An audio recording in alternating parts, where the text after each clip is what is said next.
O que é que fazem um economista, um jornalista e uma poeta neste podcast um pouco mais de azul? O mote deste episódio é o lado de cá. O Francisco Louçã vai falar do lado de lá, dos resultados da direita e extrema-direita nas europeias, mas também do lado de cá, onde as esquerdas se dividiram mais, a Alemanha e Espanha, e também os resultados das eleições em Portugal e os problemas que daí vão resultar. Fernando Alves vai falar de Iqbal, o cortador de cravos, que deu uma lição de geografia e de humanidade ao Ventura diante do Mar da Póvoa. Eu vou falar da Espectadora, de Miguel Castro Caldas, e a partir daí falo do lado de lá, para onde as palavras me levarem.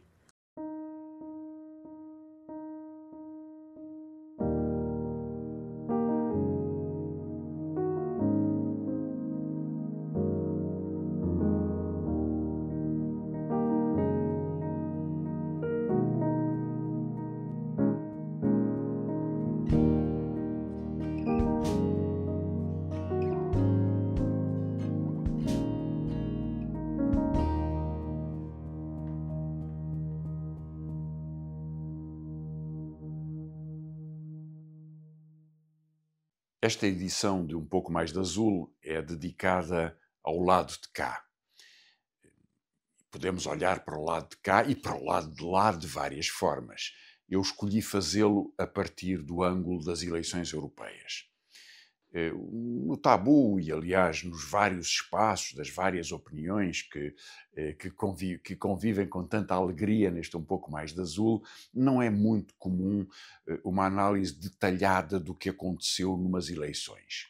Eu vou-me referir a elas com alguns pontos concretos, porque creio que desta vez se justifica apresentar-vos um ponto de vista, que é o meu ponto de vista neste contexto. E começarei pelo lado de cá e o lado de lá, no contexto europeu, para depois, num segundo momento, vos falar das eleições nos resultados portugueses e nas consequências que isso pode ter para Portugal e para a Europa, aliás. Mas começo pela questão europeia, concentrando-me, aliás, em 3 países. Os dados já são conhecidos, já foram muito comentados. Quem quer pode procurar, ver como é que a geografia política se alterou, mas eu queria chamar a atenção para 3 problemas. O problema da Alemanha, em primeiro lugar. A Alemanha é a maior potência económica, é, aliás, agora também a maior potência militar, não tendo armas nucleares, mas é o maior gasto militar. Isso tem grandes consequências e é o país cujo governo domina politicamente a União Europeia. É, aliás, precisamente por causa disso e pela aproximação do governo alemão a Washington, que a possibilidade de uma autonomia, ou de alguma margem de autonomia, nunca foi muito grande, mas de uma margem de autonomia da política europeia em relação aos Estados Unidos tem vindo a desaparecer no contexto da guerra da Ucrânia e dos desenvolvimentos políticos que daí decorrem. Portanto, a Alemanha é muito importante. E os resultados da Alemanha são um choque. Houve quem dissesse que não mudou assim tanto na Europa. Creio que é uma total incompreensão do que se passou, porque é não o princípio, mas é um passo importante de uma aproximação de um abismo com o reforço da extrema-direita e, muito mais perigoso do que o reforço da extrema-direita, a conjugação crescente dos temas e até da forma de atuar entre partidos da extrema-direita e partidos de direita e até partidos do centro, entendamos-nos bem. E a Alemanha é um exemplo disso. Se a CDU, o partido, é o nome que na Alemanha tem, o partido histórico da direita, que funda democratas cristãos e, enfim, a direita histórica da Alemanha, foi o primeiro partido. O segundo foi a Alternativa para a Alemanha, um partido que vem do neonazismo, ou do pós-nazismo, se quisermos, e que, aliás, na campanha não teve nenhuma hesitação em reclamar a herança cultural do nazismo. E, portanto, está a construir uma identidade própria sobre a tragédia da Alemanha. E foi o segundo partido mais votado. Os 3 partidos do governo, os sociais-democratas, do primeiro-ministro Scholz, os verdes e os liberais, que estão coligados juntos no governo, ficaram todos atrás do partido da extrema-direita. Isto tem uma grande importância pela forma como antecipa os resultados eleitorais potenciais no contexto da crise alemã, do aproveitamento do tema da imigração e, aliás, do aproveitamento da pressão para a guerra de que este governo foi tão instrumental. Como chegou a ser assinalado durante a campanha eleitoral, uma das particularidades do governo que ficou tão minorizado com este resultado era o seu compromisso com Netanyahu. O governo alemão é o segundo maior fornecedor, só atrás dos Estados Unidos, 300 e poucos milhões de euros no ano passado, de armas fornecidas a Israel e que continuaram e aceleraram o seu fornecimento durante todo este período da invasão de Gaza e do genocídio que está a correr. E, portanto, o compromisso pró-sionista e o compromisso pró-belicista dos social-democratas, dos verdes e dos liberais foi muito confirmado por este governo. Isso tem uma consequência, é que estes partidos, que são os que dominam as suas famílias políticas na Europa, os social-democratas alemães na família socialista e social-democrata, os verdes na família verde e os liberais na família liberal, acentuam este compromisso, que é um compromisso que os vai tornando em partidos militaristas, imperialistas e, aliás, exterministas, ou seja, racistas. E a guerra de Gaza é o sinal dessa evolução. Há à esquerda também, e quero chamar-vos a atenção para isso, uma evolução preocupante. Há também noutros países, já vou falar disso. Mas na Alemanha surgiu de uma ruptura do partido tradicional histórico da esquerda alemã, que é o Die Linke, a esquerda, que juntou uma parte crítica da social-democracia com uma parte crítica do comunismo de leste e formou um partido que chegou a ter 8, 10% nos resultados eleitorais, o que é muito expressivo em algumas das regiões da Alemanha em particular. Esse partido só elegeu 3 deputados e sofreu uma ruptura da sua antiga porta-voz, Sarah Wagenknecht, que criou uma nova coligação. Ela conseguiu 6 deputados. Aliás, o seu partido, muito curioso, não é? Chama-se Coligação Sarah Wagenknecht, tem o nome da própria dirigente, que é uma forma nova de fazer política neste contexto. Não se vê muito na Europa coisas destas. Tinha uma grande expectativa eleitoral, 15%, diziam as sondagens, e acabou por ter só cerca de 6% e 6 eurodeputados.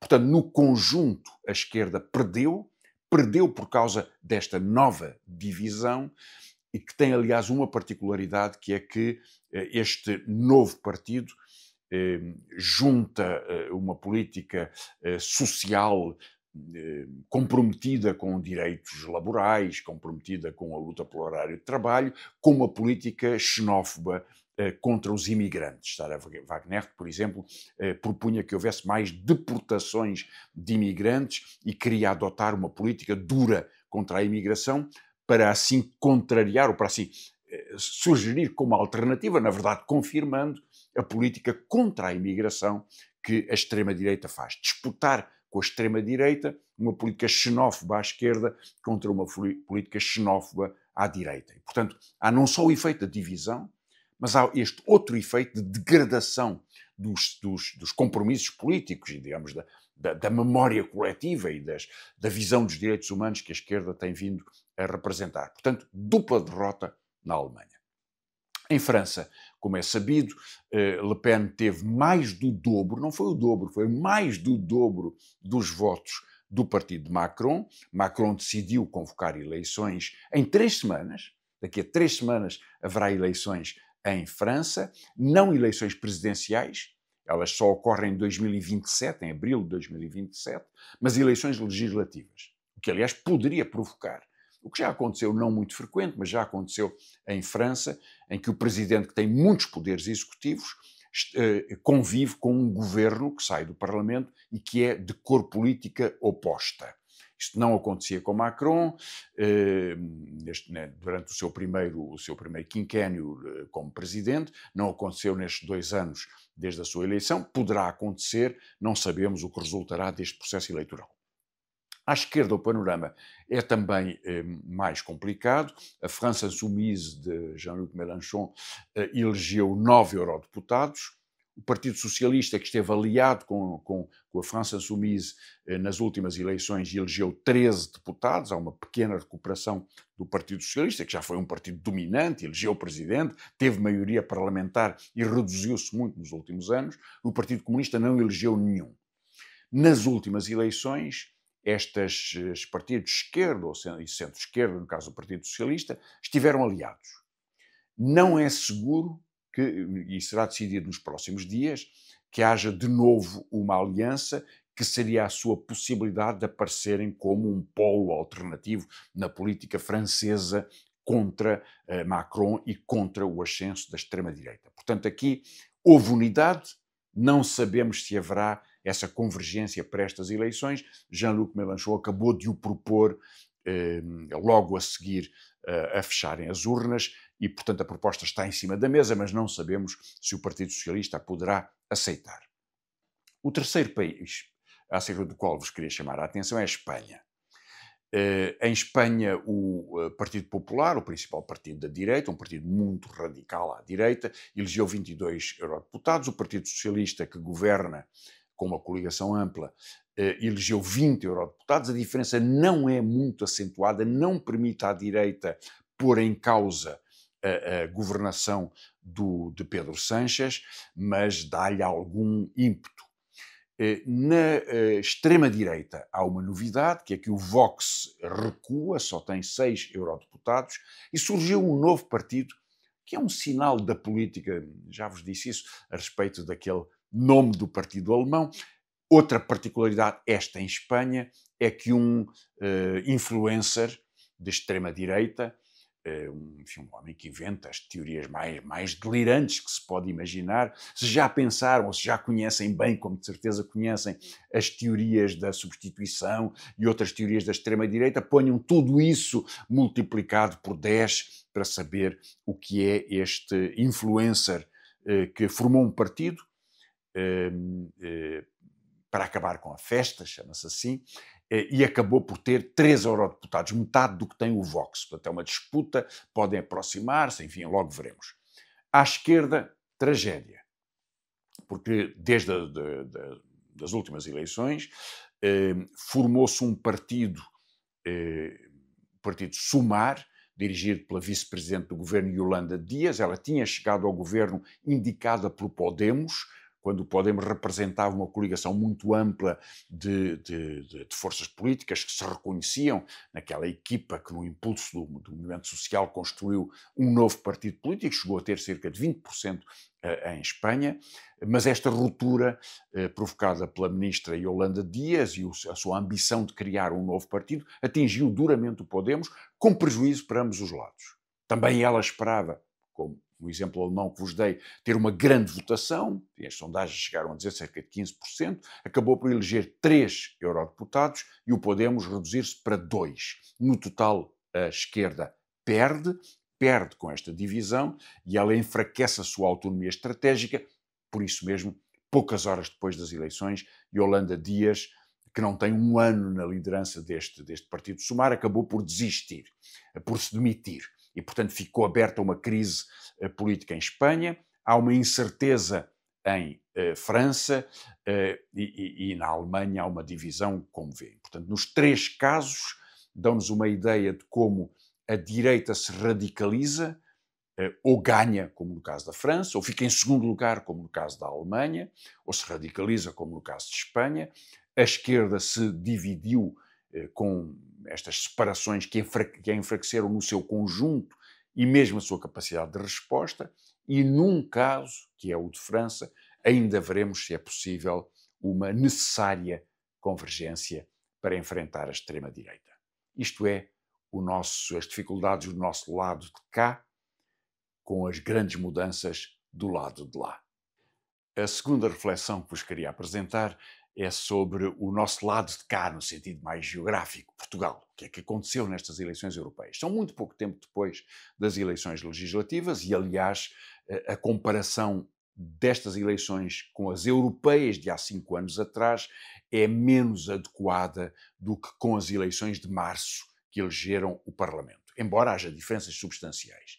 Há muito menos participação, há 30%, 30 pontos percentuais de participação a menos do que nas eleições legislativas, que chegaram a 65%, neste caso à volta de 36%, um pouco mais do que os escassíssimos 29% de há 5 anos, menos do que as eleições de há 2 meses atrás, mas, em todo o caso, uma pequenina recuperação, provavelmente explicada para estas eleições europeias pela facilidade do voto em mobilidade, que acabou por ser acessível e criar um conforto grande para quem não estivesse próximo das suas mesas de voto onde está inscrito. Portanto, tivemos estas eleições e creio que elas devem ser, sobretudo, comparadas com as eleições de há 2 meses. Os comentários tenderam a dizer que não mudou nada. Mudou muito na Europa. Alguns dizem que mudou menos do que o que se previa. Eu acho que mudou tanto quanto se previa, o que é péssimo, mas teria mudado menos em Portugal. Há, no entanto, algumas alterações. A AD tinha superado o Partido Socialista por cerca de 50 mil votos. Neste caso, o Partido Socialista ultrapassa a AD, somando os votos do PSD e do CDS, que agora iam coligados, por uma margem também muito escassa. O Partido Socialista, na verdade, tem mais votos, mas menos um deputado do que a sua confortável vitória de há 5 anos atrás, mas, enfim, depois de ter perdido por pouco, ganha por pouco, perdido por pouco nas eleições legislativas, ganha por pouco nas eleições europeias. A AD mantém o mesmo número de eurodeputados que tinha, e aí poder-se-ia dizer, então ficou tudo na mesma. Não é bem verdade. Há algumas outras alterações. Uma delas é a subida da Iniciativa Liberal, que elege 2 deputados, eurodeputados, e a grande queda do Chega, comparando ambos com as eleições legislativas de há 2 meses atrás. O Chega, aliás, tinha chegado a anunciar, pela voz de Tanger Correia, que poderia ter 4 ou 5 deputados, pela voz de Ventura, sempre mais inflacionista, que poderia ter 9 deputados e queria ganhar as eleições. Teve 2, os mesmos que a Iniciativa Liberal, com uma pequenina margem de votos. Menos do que 10%, quando tinha tido 18% nas eleições legislativas. É, portanto, desse ponto de vista, uma derrota tremenda. E essa derrota vem não só pela escolha de Tanger Correia, ele é muito apontado como pela sua inépcia, pela sua impreparação, pela sua flutuação, enfim, para o dizer de uma forma cordial, e, portanto, seria uma das explicações para esta queda eleitoral. E eu não creio que essa explicação esteja certa. Pela muito simples razão de que qualquer outro candidato, enfim, o Chega nunca terá uma candidata mulher, mas qualquer outro candidato seria sempre uma palidíssima imagem de um especialista em truculência. E nisso André Ventura é imbatível dentro do espaço do Chega. Nunca haverá alguém que seja tão arruaceiro como ele e que consiga captar a atenção pública pela arruaça permanente e, aliás, em espiral. E, portanto, qualquer outro candidato seria um Tanger Correia. Claro que Ventura pôs-se de corpo e alma na campanha eleitoral e, portanto, a derrota é uma derrota dele, em primeiro lugar, uma derrota do seu partido, da sua capacidade de configurar um espaço político. Ou seja, o grande número de eleitores que o Chega foi trazer da abstenção para um voto tão empenhado há 2 meses atrás, faltou-lhe. Não o mobilizou. Isto tem consequências políticas. Uma delas é criar aqui uma dúvida. Será que, por causa disso, e com a pequenina diferença que o Partido Socialista cria e com o grande quebra do Chega, isto diminui o seu ímpeto para provocar uma crise política de curto prazo, atacando a AD para tentar ganhar-lhe algum terreno em eleições legislativas antecipadas? Pode ser que seja verdade que dificulta o campo a André Ventura. Há ainda uma outra hipótese, no entanto. É que André Ventura faça de Macron, ou seja, na derrota aposta-se tudo. põe-se tudo em cima da mesa. E, portanto, acentuar a agressividade para tentar ganhar tempo, sabendo que o prolongamento por 1 ano, por 2 anos, da governação de Luís Montenegro pode retirar espaço à AD, pode retirar espaço ao Chega, até porque Montenegro faz o que fazem outros partidos de direita na Europa, que é adotar uma política de imigração, que é a política do Chega, e adotar políticas sociais que se vão aproximando no discurso e na forma de organização e de intervenção das políticas da extrema-direita. E isso retira algum espaço a André Ventura e ele pode temê-lo. Portanto, ainda é cedo para se concluir se estes votos que criam tantas dificuldades ao Chega vão acelerar ou, pelo contrário, travar o seu ímpeto para provocar novas eleições. No conjunto da esquerda há algumas alterações também. Comparado com as eleições de há 2 meses atrás, o Bloco de Esquerda mantém praticamente a mesma percentagem. Vale a pena sublinhar, e isto vale para todos os partidos, que, havendo uma grande diminuição da participação, a mobilização do seu próprio eleitorado pode compensar, se for superior ao da média dos outros partidos, pode compensar os efeitos de desgaste que alguns partidos ou de crescimento que possam ter tido ao longo do tempo. No caso do PCP, por exemplo, que foi o último a eleger um eurodeputado, mas conseguiu eleger João Oliveira contra muitas sondagens, é plausível que uma mobilização, sobretudo nos últimos dias, do eleitorado do PCP, que é um eleitorado mais idoso, mas, enfim, fiel ao partido, tenha permitido contrariar tanto as sondagens como o efeito eleitoral que já se tinha sentido nas eleições legislativas, e é um bom sinal que tenha eleito esse quadro capaz e interveniente como João Oliveira. O Bloco de Esquerda elegeu Catarina Martins, manteve então essa sua votação na ordem do que tinha tido, quer dizer, teve uma mobilização eleitoral comparável com a média que tinha obtido anteriormente. A surpresa foi o LIVRE. Algumas sondagens davam-no como uma eleição certa, outras davam-no até à frente do Bloco de Esquerda e do PCP. Tudo isso falhou. O LIVRE subiu muito nas eleições legislativas e não aguentou esse processo. Há várias explicações para isso. Uma delas é o seu conflito interno nas primárias. Quem seguiu o Tabu ao longo dos anos sabe que eu sou adversário das primárias. Acho que as primárias é um truque, uma manigância eleitoral para tentar criar uma imagem favorável da expressão pública de um partido. Elas ocorrem, por exemplo, em Itália, onde o Partido Democrático faz primárias com 1 milhão de participantes para mobilizar os seus simpatizantes. Mas o LIVRE faz primárias com 300 militantes e com 150 ou 200 votos de pessoas que, não sendo militantes, querem votar e querem participar nessa decisão interna.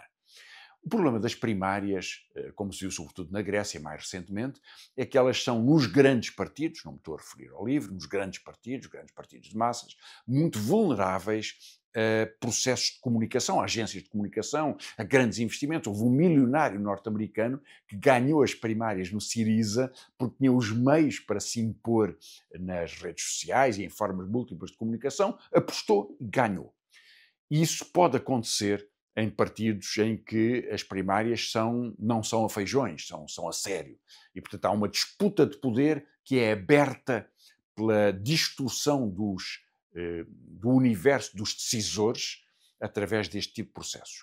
E é a razão pela qual eu me oponho às primárias. Na verdade, o LIVRE tem uma história difícil a esse respeito. Houve umas primárias em 2015 em que o candidato do Porto foi decidido por um grupo religioso. E o LIVRE decidiu anular as primárias no Porto porque as primárias não tinham corrido de acordo com o que a direção assim entendia. E houve, como é bem conhecido, uma tentativa de alterar as regras para impedir a eleição de Francisco Paupério, coisa que depois acabou por não se concretizar. Talvez isso possa explicar que a diferença entre Paupério e a direção do LIVRE tenha levado este dirigente, Rui Tavares em particular, a ter uma tal distância em relação às eleições, a não se empenhar e a mostrar que não se empenhava, tornando muito evidente que não favorecia esta candidatura e, porventura, isso terá sido a principal causa da perda de velocidade, da perda de atração que teria permitido, em qualquer circunstância normal, como previsto pelas sondagens, a eleição de um eurodeputado, que assim fracassou. Há um segundo ponto que não sei se terá tido alguma influência neste contexto, mas é que o LIVRE tem uma relação internacional, todos os partidos têm relações com partidos que estão mais próximos ou mais distantes, isso é, e todos os grupos, as famílias políticas europeias são muito heterogéneas. Mas os verdes são um pouco diferente da heterogeneidade.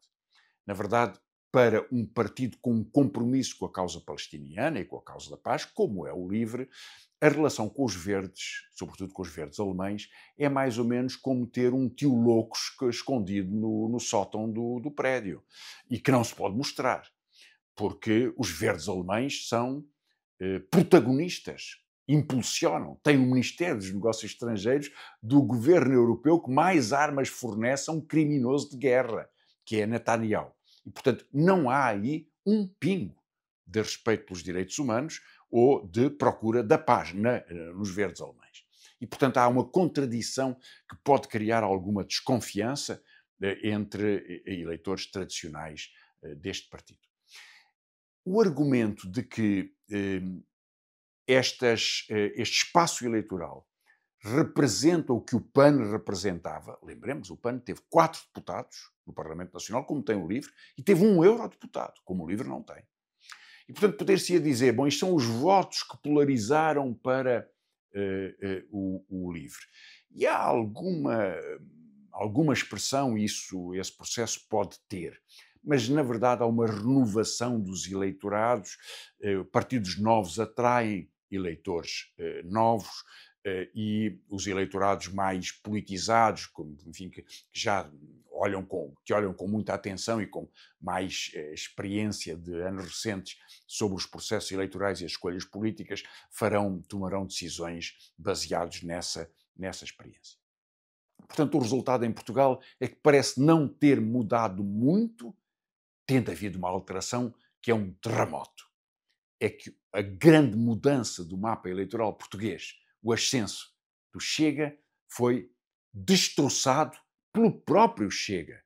Não foi uma concorrência como aconteceu em Espanha, foi destroçado pelo próprio Chega. E isso terá consequências, já veremos quais. A última nota que vos queria deixar, também sobre o lado de cá, é que tipo de confrontos haverá decorrentes destas eleições europeias. Eu creio que haverá 3.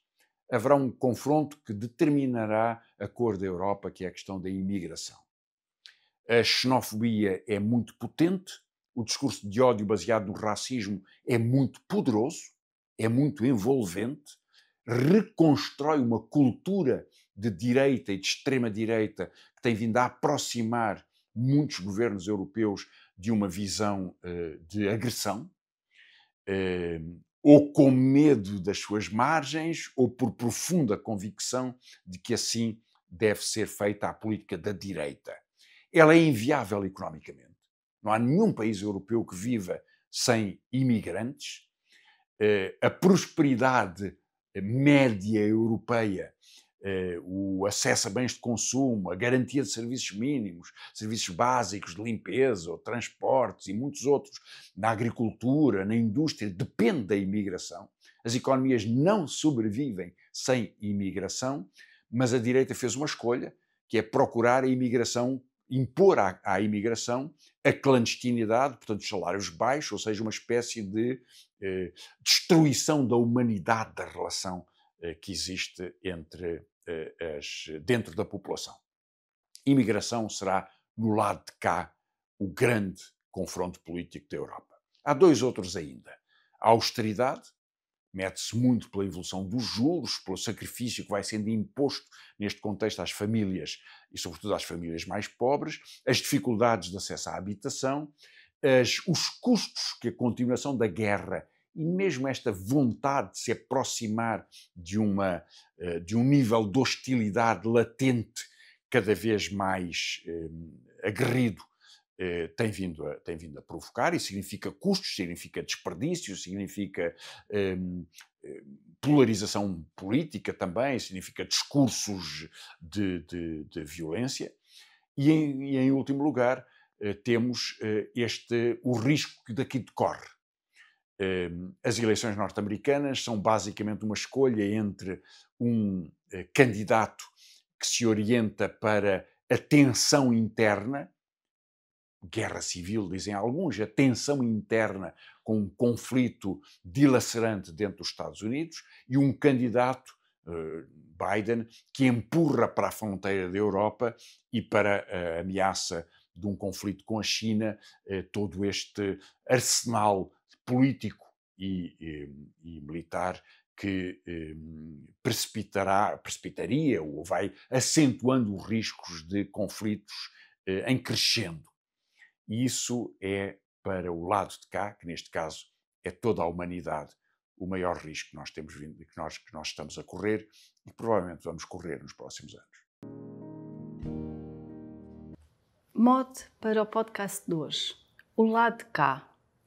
Depois partirei para onde as palavras me levarem, mas primeiro gostaria de vos falar de um livro, A Espectadora. A Espectadora é uma peça de teatro, uma espécie de teatro performance, da autoria de Miguel Castro Caldas, e que é ao mesmo tempo uma espécie de ensaio em género dramático.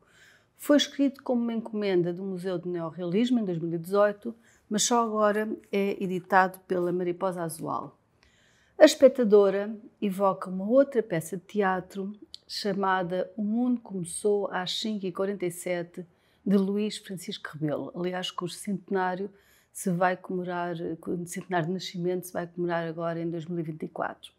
Na performance, a atriz, Mónica Garnel, acompanhada pelo autor, que se torna ator à boca de cena, vai passando folhas de um lado para o outro, estabelecendo, estou a citar a própria peça, estabelecendo o lado de se ler e o lado de ser lido. Agora a questão reside em saber se o texto, ou seja, o assunto, é a passagem das folhas ou é sobre essa linha que nos para. A peça transita entre vários lados, galgando diferentes vértices, e não procura outra coisa senão quebrar, esbater as fronteiras sempre artificiais entre os lados de lá e os lados de cá. O lado do ator e do espectador, do autor e do ator em cena, da ficção e da realidade, do tempo em que um texto se escreve e o tempo em que se representa, o tempo da ação que se conta, o tempo da ação que é contada. E Miguel Castro Caldas faz isto tudo, convocando a Francisco Rebelo para o lado de dentro da sua peça.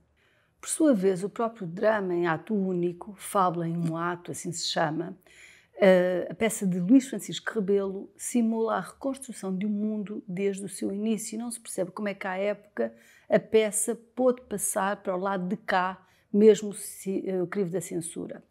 A peça convoca então o tumulto das vozes desafiadoras dos opressores.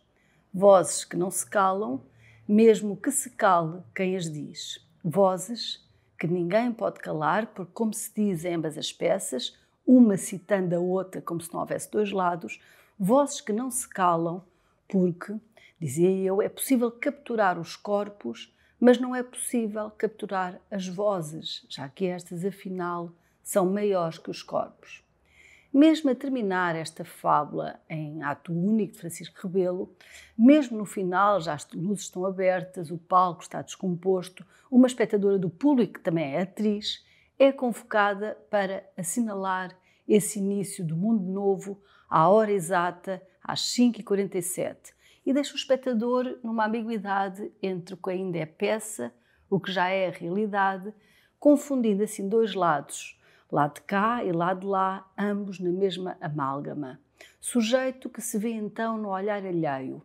No fundo, a peça de Francisco Rebelo e a performance de Castro Caldas, ensaio dramático ou pensamento de um só ato, como lhe quisermos chamar, ambas, como dizia Baudelaire, têm aquela magia sugestiva que inclui ao mesmo tempo objeto e sujeito, mundo exterior ao artista e o próprio artista, e coloca-nos, assim com destreza, perante os bater de fronteiras, exibindo a ambiguidade absurda não só entre lados, mas entre mesmo os risíveis significados de cá e lá, eu e o outro. Uma verdade que é de certo uma lapaliçada, mas que eu gostava assim de repetir, é que o cá e o lado de cá e o lado de lá, assim como a realidade tão esbatida entre o eu e o outro, são na verdade ficções que dependem do ponto de vista, o ângulo só de onde se observa ou se é observado. Objetivamente não existem, senão com uma perspectiva enviesada de quem olha e quem vê. Mas lançando-se a frase, é incrível este poder da linguagem para instituir o mundo e não o inverso, lançando-se a frase e consagrando-se a expressão o lado de cá, e é o que nos basta para logo nascerem fronteiras, as linhas imaginárias, e só por isso tão reais, em que facilmente suspendemos a descrença perante o que não existe, tecendo a distância entre nós e os outros, entre o lado de cá e o lado de lá. Desmontar o mundo em lados, sendo a Terra redonda, correndo ao rebolão, em rebuliço por esse universo fora, sem lados que se vejam, sequer um cima a que se contraponha um baixo, é teimar em vivê-la ao arrepio da realidade e distribuí-la, ainda que pouco, distribuí-la como se fosse plana, cada qual a seu tempo, querendo conquistar um pedaço raso e reto do cotidiano chão, quando na realidade só vemos o que nos somos naquilo em que nos outros somos nós. Só podemos conhecer o que reconhecemos. Há uma bela história contada por Umberto Eco no livro Cante ao Ornitorrinco que fala disto mesmo. Conta a história de Marco Polo, ao chegar à ilha de Java, vê pela primeira vez um rinoceronte com o seu único chifre a sobrar-lhe do focinho. Marco Polo nunca vira claro um rinoceronte e logo interpreta aquilo que vê à luz do que conhece, embora que pouco ou parcialmente. Então, olhando para o rinoceronte, para o bicho monstruoso e desconhecido, comenta: mas como é que é possível? Como é que é possível que o unicórnio, que é ao final um animal tão repugnante, tenha seduzido tantas damas ao longo dos tempos? O curioso nesta história é que Polo está a reconhecer o animal real à luz de referências imaginárias e mitológicas, um modo de compreender o que lá está, de um ponto de vista de cá, mesmo que o lado de cá conhecido seja do domínio da ficcionalidade e do imaginário que nos compõem, afinal. Muito estranho construirmos certezas e barreiras e fronteiras, estabelecermos lados e linhas que separam o cá e o lá, o eu e o outro, em fundações tão voláteis. Já voltarei à peça de Miguel Castro Caldas, de onde parti, mas reparem que mais do que serem as palavras e as conversas como as cerejas, a verdade é que as relações que se cruzam nas nossas sinapses são sobretudo como as constelações. As estrelas estão, na verdade, na realidade, a anos-luz umas das outras, e é somente o nosso olhar que as coloca na linha lógica dos desenhos, nossos anseios, nossos desejos imaginários. Mesmo que não haja aparente relação entre duas coisas, passamos o nosso tempo no mundo a relacioná-las. Aliás, que o diz não sou eu, mas a própria peça, performance, em forma de ensaio, que lhe quisermos chamar, é que o diz é a própria peça de Miguel Castro Caldas. Vejam, eu vou citar. Uma coisa não tem nada a ver com outra, mas, ó miséria, passamos o tempo a relacionar coisas que não têm nada a ver umas com as outras. Por exemplo, na minha biblioteca, organizada por apelidos de autores, por ordem alfabética, O Mundo Começou às 5h47, de Luís Francisco Rebelo, está ao lado de Ao Largo da Vida, de Rilke. Conseguem não relacionar estes títulos? Ao largo da vida, o mundo começou às 5h47. Assim, também a mim tudo me parece em relação. E assim maior é a dificuldade em abstrair-me a propósito dos limites e barreiras que separam o cá e o lá, quando poucos dias se passaram sobre as eleições europeias, aquelas que fingem alegremente não haver fronteiras, nem lados de cá e lados de lá entre os países na Europa, escavando, no entanto, trincheiras sociais e económicas cada vez mais fundas entre os vários países.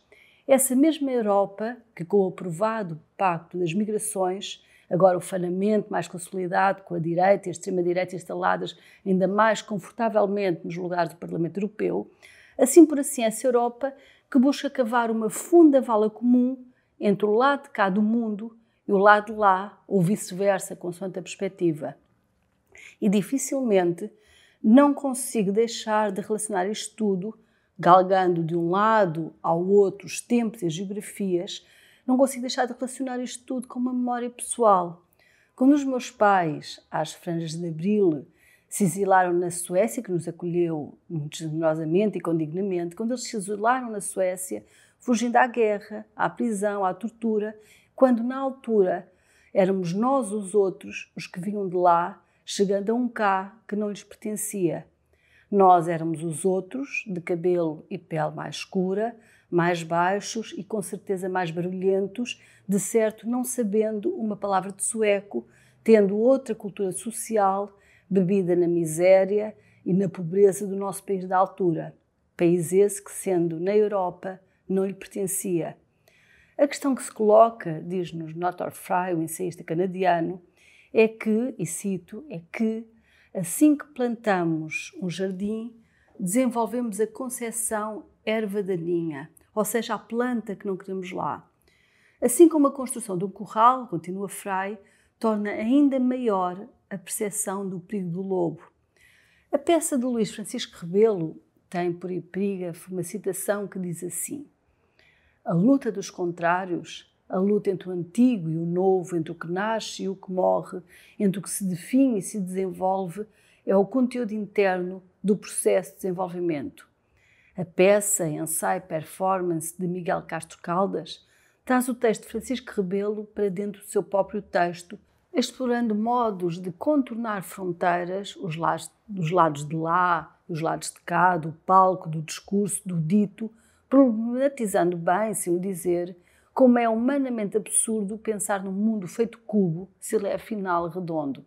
Ou então, a peça não diz nada disto, mas aí eu, de lado de cá do texto, do espetáculo, sirvo do lado de lá do que o texto diz preto no branco e cito a citação de Diderot que lá está incluída.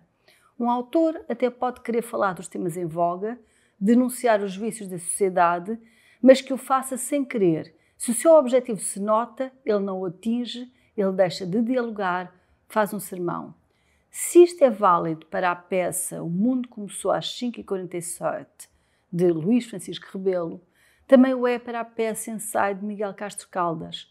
O lado de lá do outro nunca deixará de ser o lado de cá. Ninguém, a não ser Caeiro, que assim por assim não existia de verdade, ninguém pode ter o egoísmo natural das flores e dos rios que seguem o seu caminho, preocupados, sem o saber, só com o fluir e ir correndo. É que estamos todos, afinal, mais próximos de Rimbaud. J'ai un autre. Cada eu é um outro. Obrigada. Sentado num cadeirão diante do ecrã, no lado de cá de um mundo mediado pela televisão, vejo um homem chorando enquanto interpela André Ventura. Não há, naquela cena, um perfume tangerino. Tudo se passa numa arruada junto ao mar da Póvoa. É o país da campanha, nem sequer alegre. Há um falso tu cá, tu lá, em chão de gambuzinos, sorriso a pataco, slogan deslavado, corda ideológica tangendo discursos de ódio em surdina. Rente ao mar da Póvoa, o homem que veio do Bangladesh tratar de cravos portugueses, fala das companhias de Caxinas, conta que vão os barcos cheios de indonésios, que os de cá baldam-se à pescaria, são muitas as gaivotas em terra. Tanto o mar os separa. Ventura não é Ginsberg, chegando a Tanger. Nem o seu cabeça de lista é Paul Bowles, recebendo à hora do chá. Raras vezes um apelido foi tão desajustado, se pensarmos que Tanger chegou a ser um fraterno Rocio multicultural. Mas foi lá também que um infante dado à conquista, sem freio, deixou o próprio irmão em cativeiro. Lá, num qualquer lado de lá, deixaria a Ventura, se pudesse, o homem que transporta no apelido um nome de cidade, um lado de lá pelo avesso. Iqbal, o imigrante do Bangladesh, é nesta história aquele que veio de longe, aquele que atravessou o mar para cuidar de estufas, a troco de um salário demasiado curto e de uma indiferença demasiado hostil. De que lado é, nesse caso, Iqbal, o imigrante que chora diante do chefe partidário a quem não vê os olhos? Para o homem de óculos escuros e vistas curtas, mundo curto, mundo de nós e os outros, Iqbal é de um qualquer lado de lá, um vago lá, longínquo e hostil, cheio de adamastores e de equívocos. Se Ventura fosse da Aima, haveria de carimbar nos papéis de Iqbal, aquele que chora, um não escurado no medo do outro e num pretenso pé em falso geográfico. Afinal, você é pescador indonésio ou cuidador de cravos vindo do Bangladesh? Ventura não é dado à escuta sensível, mas apanha bem do ouvido o que lhe interessa. O homem que chora e que denuncia um odor de racismo em seu redor chama a atenção de Ventura para o modo como se sente discriminado. Ventura trunca-lhe as palavras como se o apanhasse numa teia de contradições e, na etapa seguinte, acusará os jornalistas, os inimigos do povo, como ele chama, de manipulação e acusará partidos de esquerda que não identifica de terem plantado no seu caminho um imigrante desatado em lágrimas, apesar de ter tudo direitinho. A direitíssima desfaçatez não tem uma réstia de pudor. Visto do lado em que me coloco, visto desta terra de ninguém, à qual gente encartada da política e da coisa mediática se refere muitas vezes pela etiqueta lá em casa, Iqbal, o que não tem casa, está do lado de cá. Neste lado de cá, há gente sem casa e entre essa gente há cortadores de rosas vindos do Bangladesh e pescadores indonésios que pescam para as mesas do lado de cá. Vieram de um lado de lá, de uma terra de ninguém que escapa aos mapas dos falsos humanistas, da margem de adamastores que soltam acordes tangerinos aos ouvidos de Ventura. São imigrantes desaimados. Atrapalham a má consciência dos que cavalgam politicamente a estranheza e o medo que se instalaram entre cá e lá. Algures no verão passado, a Marinha Portuguesa resgatou um pescador indonésio que tinha sido mordido por um tubarão azul ao largo de Vila do Conde. O homem operava na embarcação Vila do Infante que andava ao espadarte, mas as cotas do espadarte são muito apertadas, tal como as da Aima, e muitas vezes vem na rede a tintureira, o tubarão da costa. Neste 10 de junho, o sociólogo Rui Pena Pires escrevia ironicamente no Público: sem imigrantes, a Aima funcionará melhor. Mas há uma pergunta tramada, um tangerino dilema. Quem pescará o espadarte que Ventura vai pedir qualquer dia numa esplanada rente ao Mar da Póvoa? Os cravos que Iqbal corta numa estufa ali perto não são para Ventura flor que se cheire.